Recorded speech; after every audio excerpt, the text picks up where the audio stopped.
ressortissants qui vivent ou font séjour dans ces pays partenaires. Et je remercie le ministre et les équipes d'avoir avancé sur la base des instructions d'hier, et nous ferons le point détaillé pays par pays de la situation, à la fois pour protéger et pour pouvoir rapatrier dès que les espaces aériens seront rouverts.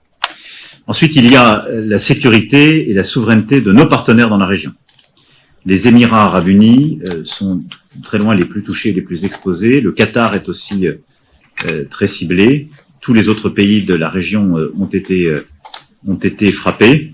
Nous avons aux Émirats arabes unis un hangar de notre base utoyenne, de la base émirienne, qui a été touché dans une attaque de drone qui a ciblé le port d'Abu Dhabi.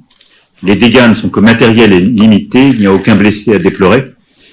Mais tout cela nous conduit, là aussi, à rehausser notre posture et notre accompagnement défensif pour être aux côtés de ceux avec lesquels nous avons des traités de défense et pouvoir adapter la posture à l'évolution des dernières heures, que rien ne justifie et que nous ne laisserons pas passer.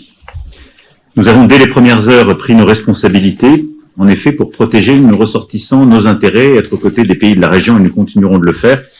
Et je souhaite que ce Conseil nous permette d'examiner l'ensemble des options.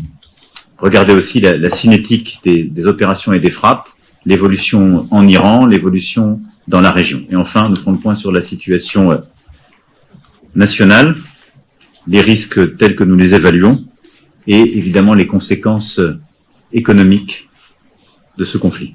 Je vous remercie beaucoup.